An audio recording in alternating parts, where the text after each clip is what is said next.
Because I think at the end of the day, we are all just, you could say I'm in the steel business, but I'm really in the people business. If we don't feed our people, empower our people, and develop our people, we will not be great at all the other things that we need to do. And so the bottom line is you have to pour into your people. You have to let them understand that you're here to support and lead them and to help them get to the next spot in their journey. Welcome to Corporate Competitor, presented by Forbes Books. This is the podcast where executives share how the lessons they learned playing sports shaped their leadership.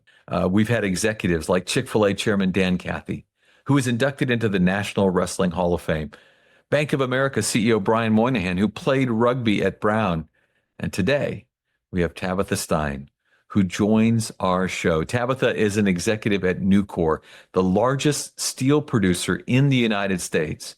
And she's had more than 2 decades of experience in structural engineering, and her love for sports has played a major role in her life. From the softball fields of Lincolnwood High School to becoming a marathon runner and managing a youth sports league in her free time, Tabitha is a great example of how to balance the high-powered career that she has grown into with family and sports. Now make sure to check out corporatecompetitorpodcast.com/notes for my favorite quotes and reflection questions to help you apply today's insights. Tabitha, thanks for joining us. Nice to meet you. So glad to be here today. Awesome. So you grew up in Raymond, Illinois. Yeah. Worked in your family's construction business. Or pretty early, you discovered a passion for mathematics, right? Yeah, I grew up in this environment where family business was everything. The heart of a small community. I grew up in a town of 900 people. Many of the people that I grew up with, their parents were either farmers or coal miners. And my father and his brother and my grandfather had a family construction business. And you find out from a very young age that you work hard and you contribute to the family business. And there's really, there was no question. That's just what it was. And I also was the oldest child. My brother came 10 years after me. And so I was also afforded an opportunity that my dad never, there was no question. He needed my help. He needed my cousin's help. And so we all contributed. So I never once felt that I wasn't an equal or a girl couldn't do something because it was expected that you pick up the hammer and you do your job. And so that led to so many things that, and it, I think empowered me and also gave me some shock later in life that not everyone had that experience because I was afforded just endless opportunity and an expectation of you will work hard just like everybody else around here. And we're going to get to this a little later because obviously this plays a major role in the idea of where you are today at Nucor and the ability to sometimes walk into rooms in which you may be one of the few women in the room and the ability to not let that intimidate you. Yeah, from a young age, I loved math and I loved construction. And the math was probably, watching my dad, he was, when I was really young, they were building new homes. And I remember he would lay out, graph paper on the dining room table and he would sketch out designs. And he didn't have an architecture background, but he went to Eastern Illinois and went to business school and learned, for us to have a successful business, I need to learn this skill. And so I remember watching him.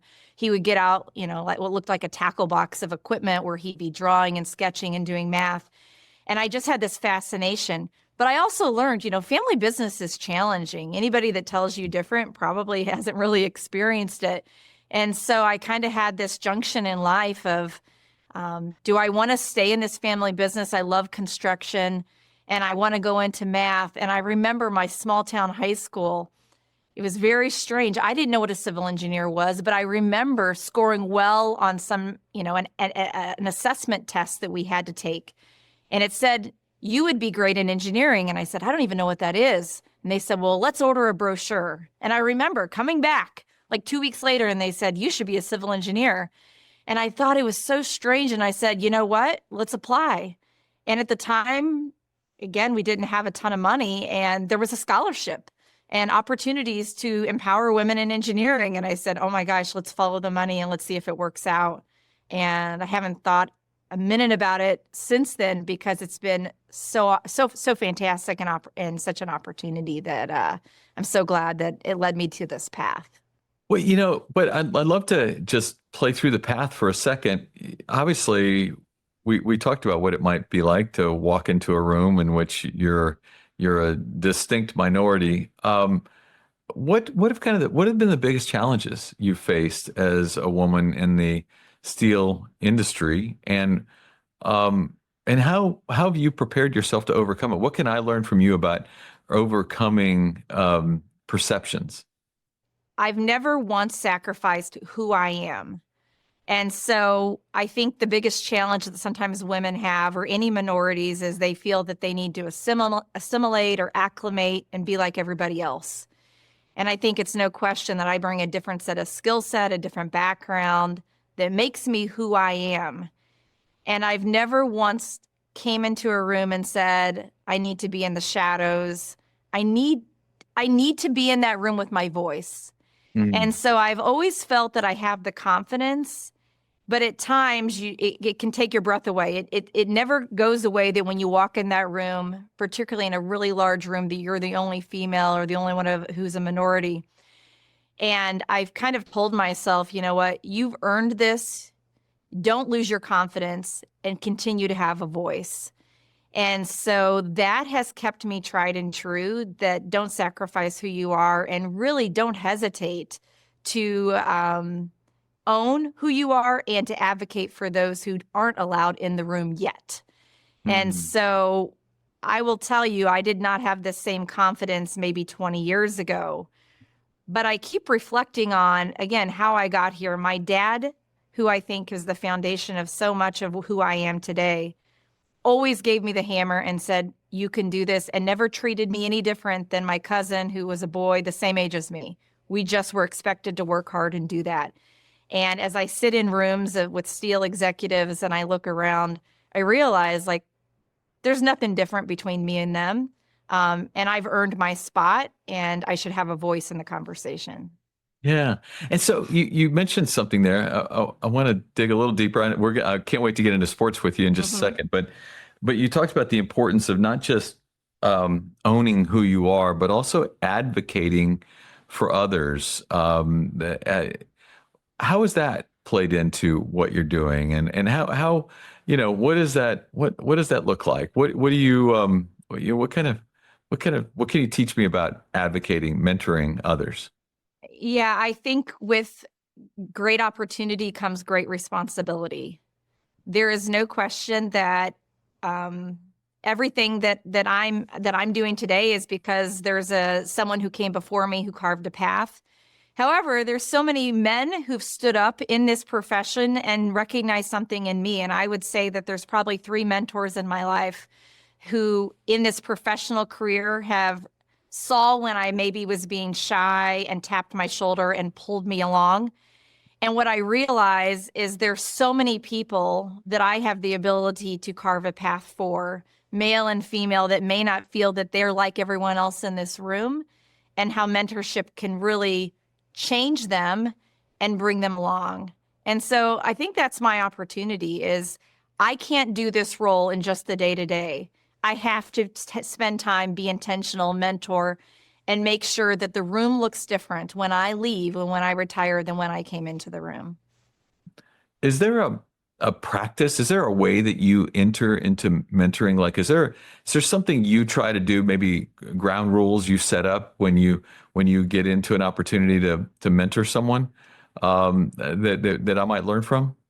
Yeah, I think we have a great mentorship program here at Nucor. There's a great group called Women of Nucor that actually is inclusive of all demographics, but it was kind of started as a way of how do we bring more voice and more advocacy. And that group includes about 500 mentors and 500 mentees that have been matchmaked together. And so I have this wonderful mentee, and I'll tell you, it's the best part of my week when I get to speak with her.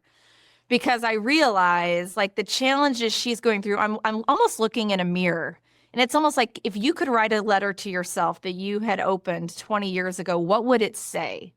And so I feel like I have this opportunity when I'm intentional with her. However, day to day with my team, I'm always looking at the team and saying, I need to hear your voice. I have a post-it on my computer that says delegate. Delegate means if I'm the only one that can do it, I should do it. But if others can, I need to delegate down. I used to think that I was, as a mother hen, I'm a mom. It's a core value is I wanted to protect, I wanted to do things for others. But what I've learned through the years by getting great feedback from my team through 360s, I've learned that I need to empower my team. And so now every single day I look at that post-it and I say, what can I give to my team? And so the day-to-day mentoring is me going to my team saying, you're going to speak in this meeting. You're going to be the one that has the voice. I'm going to coach you along the way. But every single day, I should be not finding an opportunity that they are leading and I'm observing. And so I think it just has to be a core of what you do. So there's the intentional, who do you want to mentor? How do you have a mentee that you sponsor?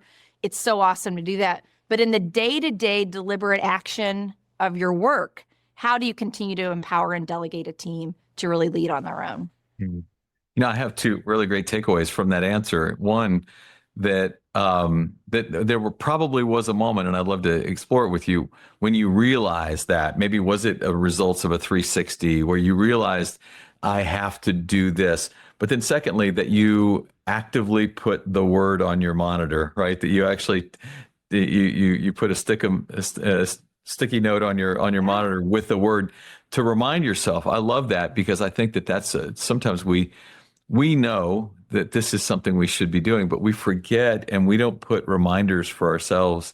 I have reminders everywhere. I mean, if you saw my desk, you would say, I don't know what's a post-it that's real. It's not. But here's the reality is no matter how successful you are, there's do wells and do betters that we're always working on. We're never our finished self. We're always coachable. And I think that's where it comes back to sport is what is that thing that you're working on today? Because you can always improve and do better. And I think that's probably how I see the connection to, as I tell my teenagers, sport is not necessarily about giving you the college scholarship. It's about making you your future self that's going to make you uber successful because of the hardship that you're going through today in running that that training regiment in the weather. You don't see it today, but I promise you, it's changing your life and you don't even realize it. Well, I couldn't have paid you more to set me up for the next question. Thank you. And by the way, you're not getting paid in case you didn't realize that the check wasn't coming. But is there a memory from a game, a practice that, as you said, allowed you to develop your future self? Maybe something that happened that you would argue played a role in the development of future you? Don, I'll say there's two, and I want to walk through those. I have this bond as a catcher that I think is unmatchable when you're a catcher. And softball's a little bit different. My son played competitive baseball for years, and a pitcher's arm gets pretty tired in baseball, and they have to cycle so many days. But what's unique about softball is girls can pitch over and over. They'll pitch weekends at a time. And so what happens in softball is a catcher who's running the game with their pitcher, you spend all of your time together, and that pitcher will pitch the entire weekend at times. And so I'll tell you that by chance, after 20 years, I was walking through O'Hare Airport and I started crying, and my kids were like, "What's wrong?" And I said, "There's my pitcher." I hadn't seen her in 20 years. And we ran up, we embraced, and I think back as soon as I saw her to a couple memories of what I would call the grit of what took us to where we are and of that embrace and to kind of who I am today. And so we played on our high school softball team together. She was a year older than me. We played on, this was very early travel ball where you started playing competitively outside of just the rec program in your small town. And so we played on this team called the Springfield Heat. And so I remember we were at a tournament, and we, these hot summer tournaments where you're playing all weekend, and we were pitching and catching as a battery the entire weekend. And I remember we were playing against this team from California. And I'll tell you, as a Central Illinois team that saw this team come in from California that looked diverse compared to the team from Central Illinois, we quickly realized they were at a different caliber than us. You know, in Illinois, you only play half the year because of the weather, and we didn't really have great indoor facilities. So you come into this team that's got matching equipment, and they are just rock stars. And we got the afternoon handed to us, and that's the nicest way to put it. But you don't get to quit. You have to keep marching out there every inning.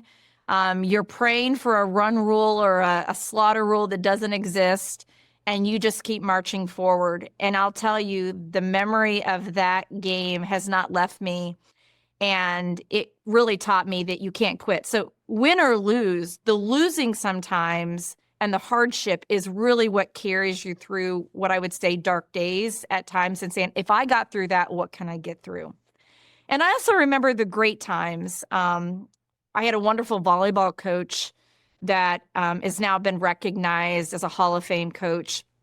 Her name is Mary Hammersley, and she would have us go through exercises of really visualization, not just the hard training, but visualizing. And I remember when I was a senior in high school, we were in the sectional championships against an arch rival across the county line.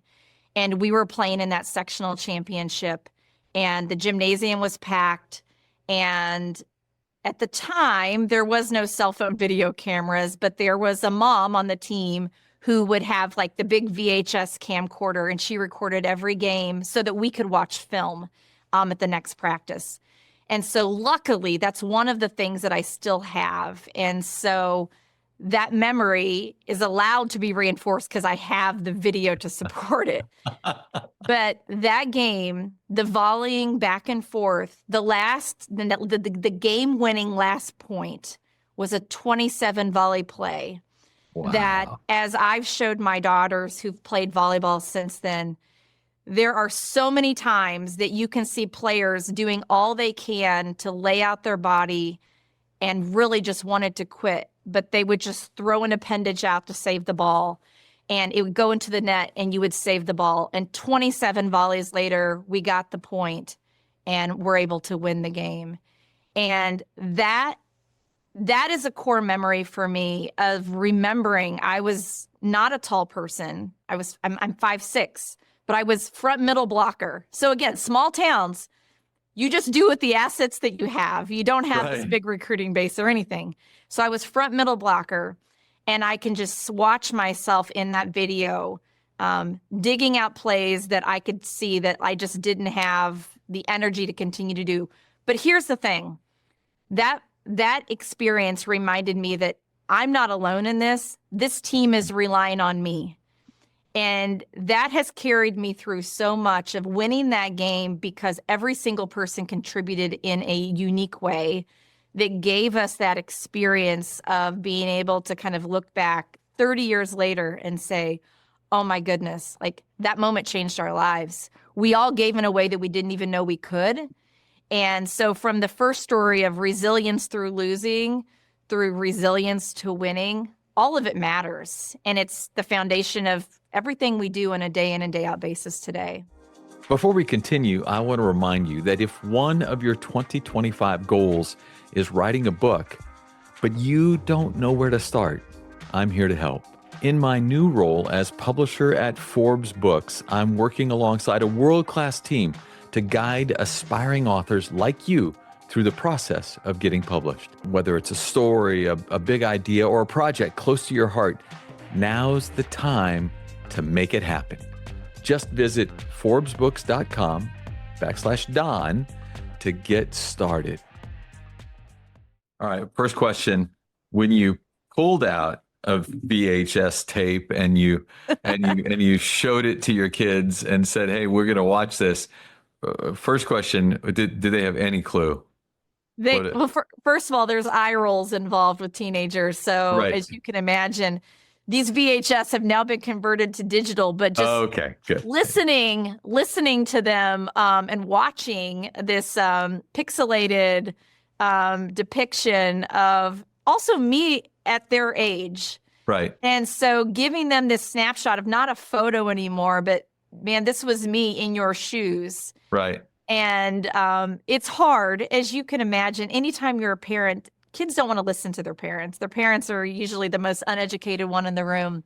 I hope, I think, is the challenge of parenting, which is a big social experiment, that even if they don't want to admit it, they realize something in them of, okay, the sport is bigger than mom's game. It's not that she never played in college, but the reason she instills this stuff in me is because of stuff like that. And I think that's the hope that we have as parents, that can these things carry through. Did you get, while they were watching it, did they ever give you an, ooh, wow, any of that? Quietly. And I'll tell you that I have a daughter who's almost 13 and I have a daughter who's almost 19. And so the 19-year-old is definitely in a position where she'll give the accolades, where I'm getting still the heavy eye rolls from the new Under teenager. 13. So There it's you a go. journey. It's a It's a journey. journey. Awesome. Mine are 15 and 16. I totally get it. So you mentioned Coach Hammersley, and I actually wanted to ask you, you mentioned Hall of Fame and all the things that she's been accorded, but I always love to ask, when you play for someone who's that good, right? Obviously she did what she did well. Is there a leadership lesson she taught you? Is there a moment where something happened that you think has made a difference in your journey? Well, what I realized from her is, when you first sign up for a sport, you think you're coming in to learn the skills of the sport, which happens. But what you quickly realize from someone like her is the physical attributes and skills will carry you there, but you will never get to a winning team collaboration if you don't have the mental toughness. And the time that she spent with us to really drill in confidence, and the mental toughness, because what she taught us was, if you think you can or you think you can't, you're right. Right. You're Yep. right. Mm-hmm. And if you come in with an attitude that is not positive, it is not instilling that belief in others, then what you will quickly realize is that, guess what? We're not going to win. It doesn't matter how strong you are, how high your vertical is. If you don't have the mental toughness, you will not succeed. What I also realized throughout my career that she instilled with us is, the people on the bench are just as valuable as the people on the field and the people on the court. And so if you aren't pouring into them to make sure that they believe that they are ready at a moment's notice to come in when the game's on the line to relieve you, and they don't have mental toughness, then you won't succeed. So my job wasn't to just believe in myself, but to make sure that everyone on the bench had the same grit, determination, and willingness to contribute, because we are all an equal part of the team. I wasn't more than them. We were all the same. And so the amount of time we spent on imagining the play, visualization, coaching each other up, had nothing to do with holding a volleyball or doing a drill. And at the time, you're kind of like, what are we doing? Should we be running? Like, you kind of think that in the back of your mind, but it's what carried you through to those sets that were 27 volleys, that you knew that Marcy and Callie and Jessica, none of them were going to stop giving all they could, because we were all part of this together. And if somebody needed to tap out, any one of those players on the bench could come in. And believe me, Mrs. Hammersley instilled in us that confidence that doesn't matter your ability. If you believe in yourself, to be part of this team, you got to have the right attitude. And as soon as you saw someone's attitude dip, it was on all of us to remind them that they could.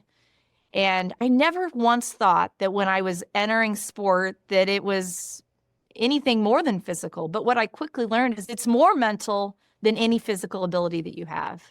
Yeah. It's funny. I had the opportunity. I did a lot of work with Coach John Wooden, the basketball coach at UCLA. And it's funny talking to so many of his players. How many of them will tell you that his favorite drill that he would run was a shooting and rebounding drill without a basketball? He wanted to see, Wow. what was your form when you went up to shoot, and when you went up to rebound, how exactly, and there's no ball in the air, Yeah. but Yeah. it's a shooting. Again, sometimes the things we learn are the things we have to imagine, right? The things Wow. we have That's to great. I build love it. in I our love it. head first. So I love that story.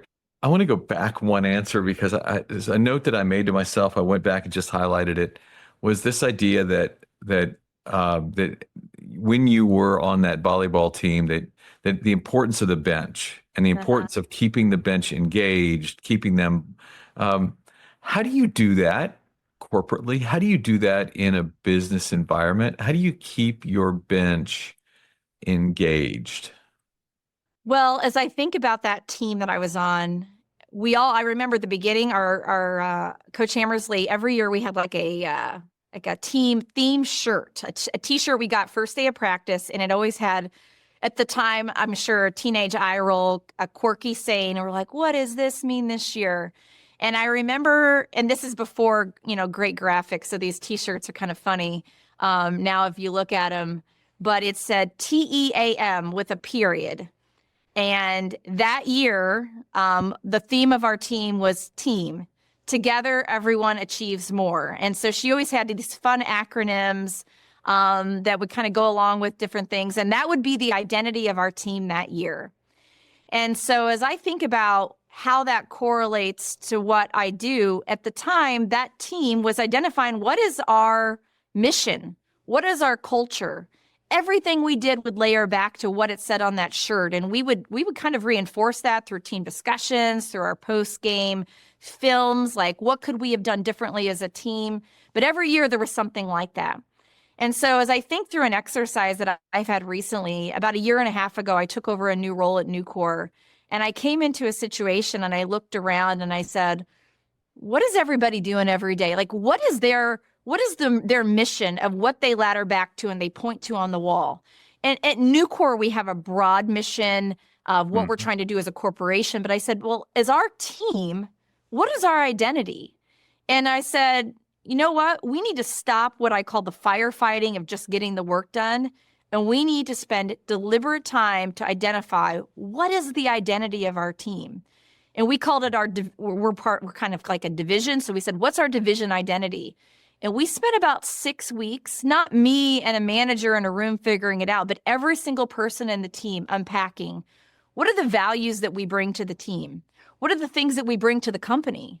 What are the things that we think can help the company achieve? If they didn't have us, man, they'd be missing out on these value opportunities. And so what we do is we kind of build our own theme shirt. Is we said, what is the identity we have? And that is something that we can point on the wall every day and say, are we accountable to that? Are we measurable?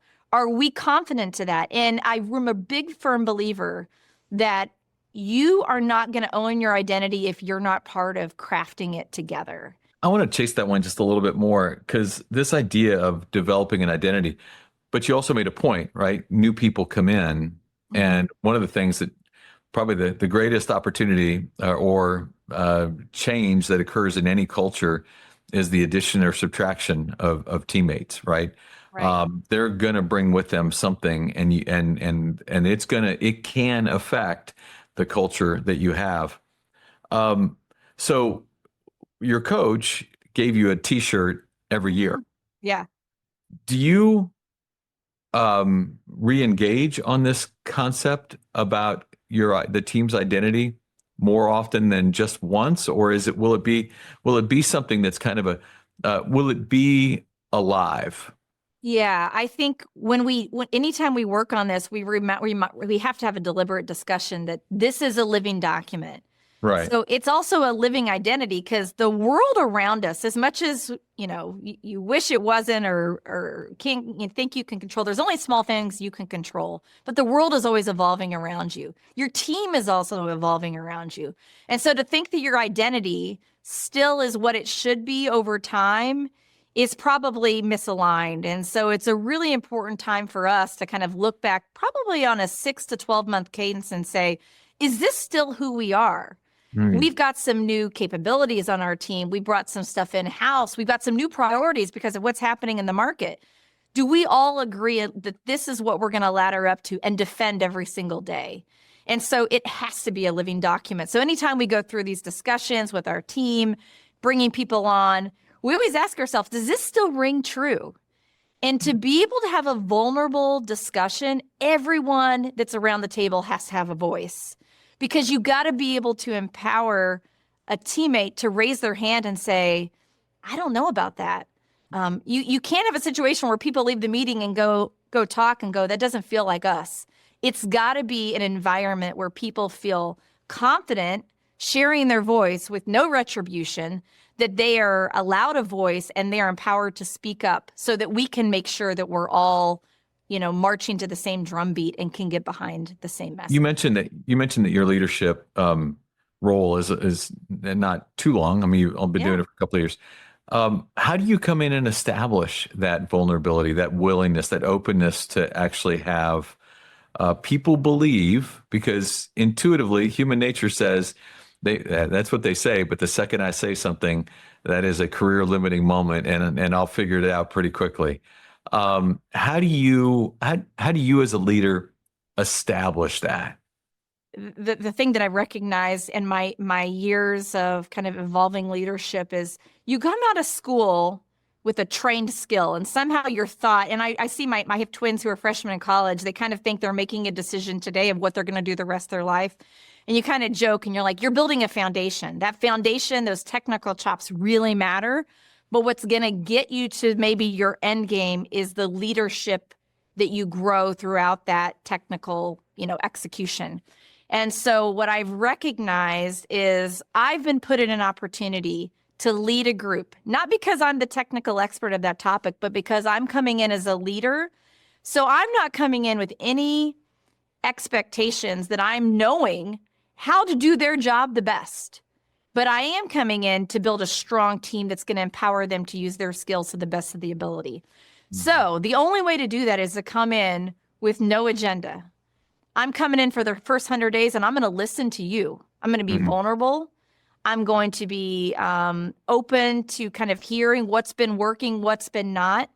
And then I'm going to help assemble all of us to build what is our new identity moving forward. And so if I were to come in with a business plan on a topic that I really don't know much about, I'm going to be shut down, and not directly, but I won't have that team camaraderie, that vulnerability that I really need all of them to give the 110% that I expect them to give every single day. And so I think it's really just being honest and vulnerable, and them knowing who I am as a person and who I am as being vulnerable. And I recognized about a month ago that we were going through a thing in our team, and I said, you know what? I wish that person would have came to me. Instead, they went to their supervisor. I heard through the manager, it was this little daisy chain. And I said, why didn't they just come to me? And he said, they don't want to waste your time. And I was like, you know what? I'm just like them. So how do we break down these barriers? And so a little thing I'm doing over the next few weeks is I'm going to lunch with all of them by themselves. Here's the rule.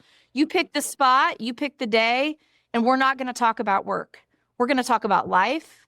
We're going to share what our values are, because the next time I need all of us to give 110% and know that my door is wide open for you to maybe talk about something you don't agree with, that has to happen. And so I continue to find ways like, how do I be more vulnerable with my team so that they recognize I'm here to help elevate them to a new level. And my job is really just to bring them to their best self so that we can all succeed. And so the bottom line is you have to pour into your people. You have to let them understand that you're here to support and lead them and to help them get to the next spot in their journey. So everything is a development opportunity, and the team needs to know that.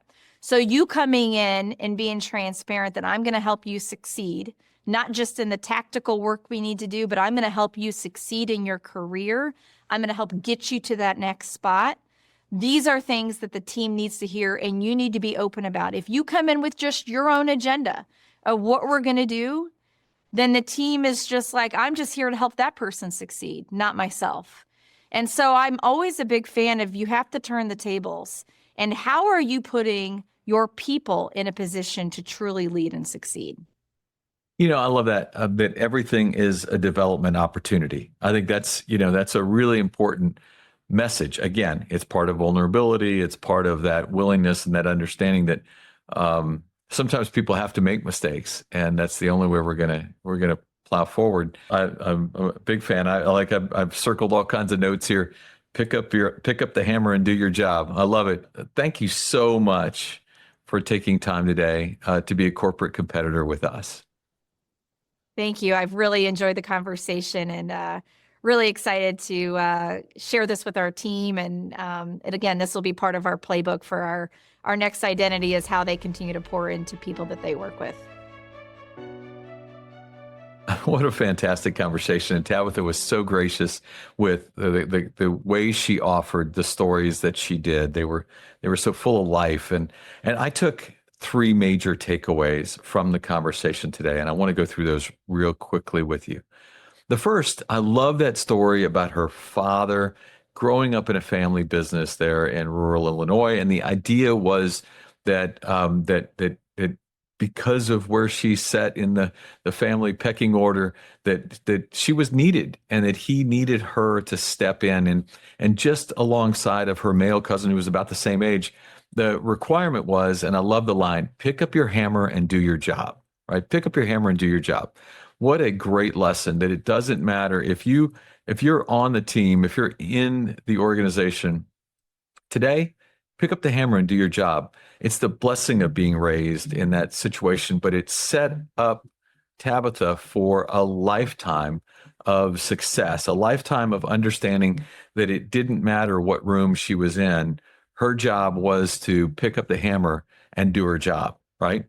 But I thought the next piece of that was so valuable was that she said that when you walk into a room, and you might be in the minority, you might be the only woman in the room, you might be the only minority in the room, don't ever sacrifice who you are to assimilate, to be like everyone else. Recognize that you're in the room for a reason, that there's a reason, a voice that you need to add to the conversation. Don't be afraid to use your voice. Difficult as that is, don't assimilate, use your voice. The second big takeaway I got was from the conversation about her high school volleyball coach, who handed out a theme T-shirt every year, right? A T-shirt that was meant to rally everyone around an eye roll and then a conversation. But when she loved that idea and what it did for her team so much, that she created the same thing in business there at Nucor, right? She calls it creating an identity document, right? So she's not handing out T-shirts. It's the creation of this identity document. What do we stand for, and how does everyone here contribute to that?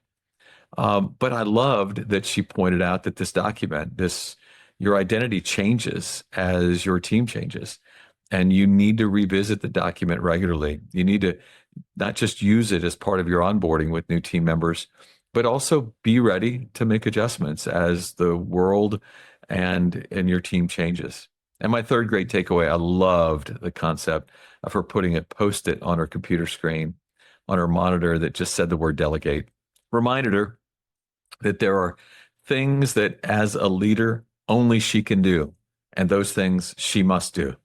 But if there's something that others can, her goal, her desire, she understands that it is her responsibility now to delegate, to allow other people to grow and thrive by doing the things they can do, and not doing all things yourself, which unfortunately is a role so many leaders find themselves falling into.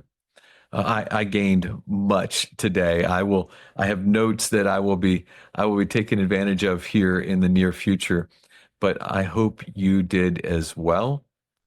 Thanks for joining us today. I appreciate you.